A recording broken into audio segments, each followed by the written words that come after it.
Home Office Minister Dan Jarvis has firmly stated that there are no intentions to broaden the legal definition of extremism, despite media leaks suggesting a potential expansion to include environmental activists and misogynists.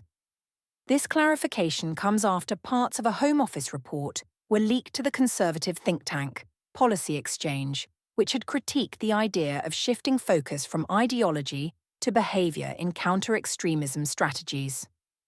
The government's current definition of extremism centres on ideologies that promote violence, hatred, or intolerance, aimed at undermining democratic freedoms or the parliamentary system.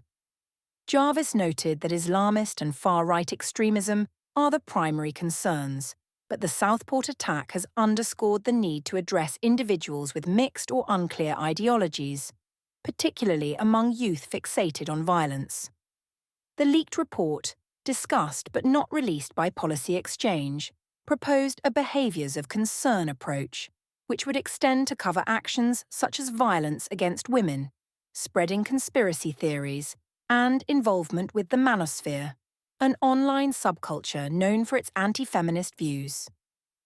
Home Secretary Yvette Cooper, upon taking office, commissioned this rapid review to update the UK's counter-extremism strategies, a process hastened by the Southport murders and the resulting riots.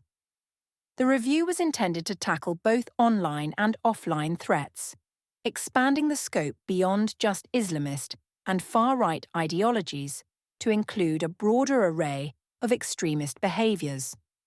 The report suggested acknowledging threats from various sources, including extreme misogyny, pro-Khalistan extremism, Hindu nationalist extremism, environmental extremism, left-wing anarchist, and single-issue extremism, as well as an obsession with violence and conspiracy theories. These recommendations have, however, led to considerable debate. Conservative Shadow Home Secretary Chris Philp argued in Parliament that broadening the focus might dilute counter-terrorism efforts, a sentiment countered by Jarvis, who clarified that the leaked document does not align with current or future government policy. Government officials have had mixed reactions to the report, with some describing certain sections as shocking.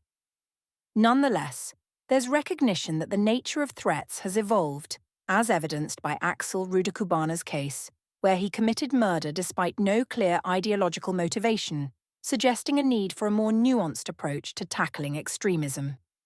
Prime Minister Sir Keir Starmer has recognised this shift in terrorism from organised groups to lone actors, announcing a thorough review of the counter-extremism framework.